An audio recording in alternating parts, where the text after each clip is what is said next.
पंकज तीनों ही दिहाड़ी मजदूर थे, जो अपना खर्चा चलाने के लिए बहुत ही कम दिहाड़ी पर मजदूरी किया करते और तीनों ही साथ में एक छोटे से किराए के मकान में रहा करते, क्योंकि उनके पास कभी काम होता तो कभी नहीं।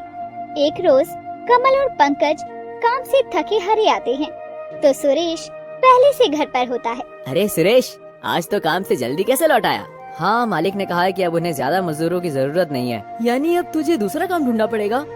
हाँ, ढूंढना तो पड़ेगा, वरना मेरा खर्च कैसे चलेगा? पता नहीं कब मिलेगा या नहीं। अरे सुरेश, ऐसा क्यों कहता है? मैं अपने ठेकेदार से बात करता हूँ, वो जरूर तुझे कहीं ना कहीं काम पर लगा देगा। हाँ, बस एक दिन के जितने पैसे मिले बिना ना नुकुर किए काम कर लेना तू। हाँ कमल भाई, कुछ नहीं से कुछ पैसे आना तो बेहतर है। तुम लोग हाथ मुंह धो लो, मैं खाना लेकर आता हूँ। आज जल्दी आ गए तो सोचा खाना ही बना लेता हूँ। कुछ ही देर में तीनों खाना खाने के लिए बैठ जाते हैं, तो अपनी दाल चावल और प्याज को देखकर मुंह बनाते हुए कमल कहता है, फिर से वही दाल चावल? अरे कोई सब्जी ही बना लेता सुरेश। घर में सब्जी के नाम पर आलू भी नहीं है कमल भाई, और वैसे भी जितनी दिहाड़ी हमें मिलती है ना, उसमें हमें ये दाल चावल ही नसीब हो सकते हैं। सच में ना जाने कैसी किस्मत है हमारी, चिकन मटन खाए हुए तो जैसे एक अरसा बीत गया हो ऐसा लगता है।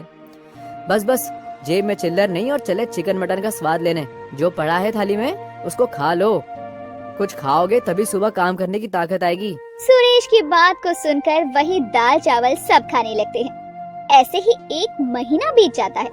तीनों ही बहुत मेहनत से मजदूरी किया करते। एक रोज उनका मकान मालिक किराया लेने आता है और अगले महीने से बढ़ाकर किराया देने की बात भी करता है। तीनों इस बात के खिलाफ थे, तो वो कुछ दिनों में ही कमरा खाली करने को कह देता है। क्या मुसीबत है, अब 2 दिन में कहाँ रहने की जगह ढूंढेंगे हम लोग? ढूंढना तो पड़ेगा, वरना ये मकान मालिक तो हमें 2 दिन बाद यहाँ से निकाल देगा। लगता है आजकल दिन ही खराब चल रहे हैं। पहले काम ढूंढो, अब रहने के लिए जगह। तीनों ही बहुत परेशान हो जाते हैं और अगले दिन सुरेश पंकज के साथ किराए पर कमरा ढूंढने के लिए निकल जाता है। लेकिन कमरों का किराया सुनकर ही उनके पसीने छूटने लगते हैं। शाम को वो एक मटन की दुकान के पास आते हैं। भाई साहब, यहाँ पर कोई किराए पे कमरा है क्या? हाँ बिल्कुल है। परिवार के साथ रहोगे या अकेले? ना ही परिवार के साथ और ना ही अकेले, हम 3 लोग रहेंगे बस। ठीक है, कोई दिक्कत नहीं। 1500 रुपए किराया है कमरे का। 1500 तो बहुत ज्यादा है भाई साहब, थोड़ा कम तो कीजिए। हम लोग बहुत गरीब हैं, महीने का 1000 रुपए ही किराया दे सकते हैं। 1000 रुपए? अरे इतने में तो अच्छी पैंट शर्ट नहीं आती, और तुमको कमरा चाहिए, वो भी किराए पर?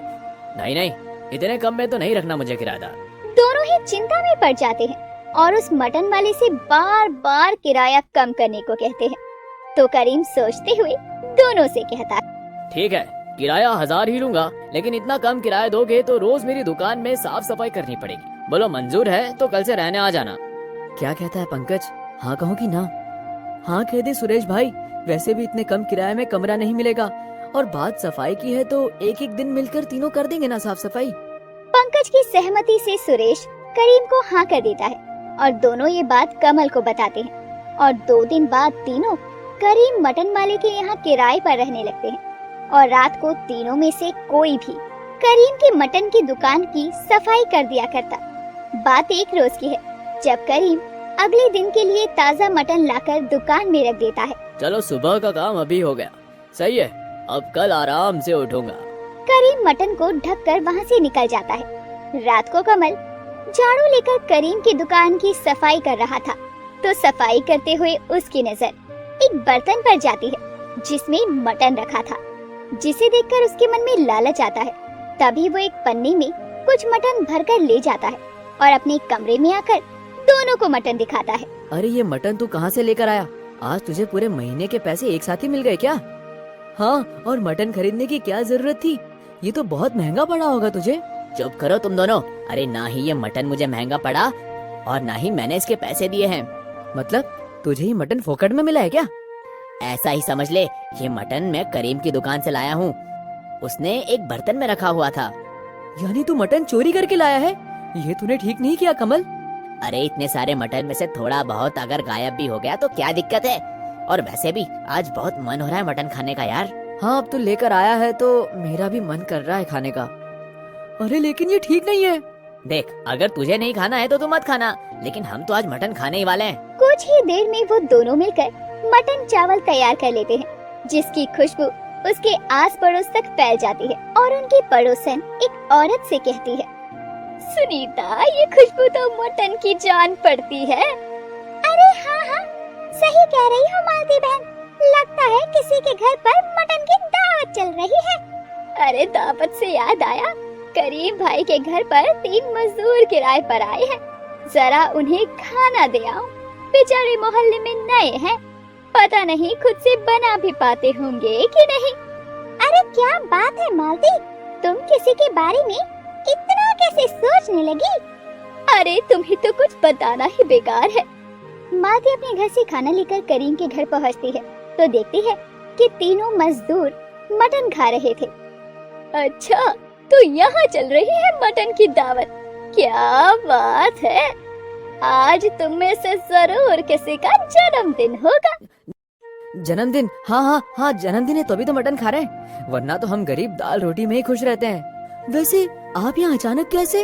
अरे वो मैंने सोचा कि तुम तीनों को खाने की जरूरत होगी तो खाना ले आई थी, पर यहाँ तो पहले से ही मटन की दावत चल रही है। कोई बात नहीं, हम आपका लाया हुआ खाना भी खा लेंगे, आपने इतनी प्यार से बनाया होगा। लाइए मुझे दीजिए।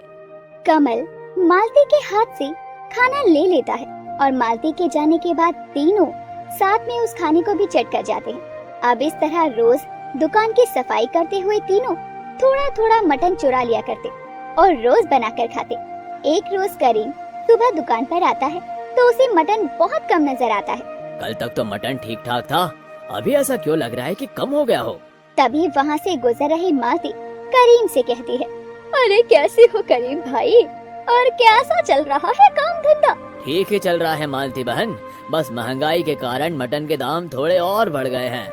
अरे क्या बात कर रहे हो करीम भाई, आपके वो 3 मजदूर जो किराए पर आए हैं, जिस दिन से आए हैं मटन बनाते हैं, मुझे तो लगा जरूर मटन सस्ता हो गया होगा। मटन? वो तीनों मटन खा रहे थे? अरे बिल्कुल, एक दिन नहीं, मैंने तो कई दफा उन्हें मटन की दावत को चटकारे लेकर खाते देखा है। अब मैं चलती हूँ, बाजार जाना है। मालती इतना कहकर वहाँ से निकल जाती है। उसके कहने पर करीम को शक होने लगता है। रात को सुरेश उसकी दुकान की सफाई करके रोज की तरह एक पन्नी में मटर लेकर बाहर निकल रहा था। तभी दुकान के बाहर करीम उसे पकड़ लेता है।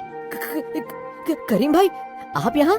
हाँ, मैं तो गरीब मजदूर मटन खा रहे हैं, वो भी मेरी दुकान से चोरी करके।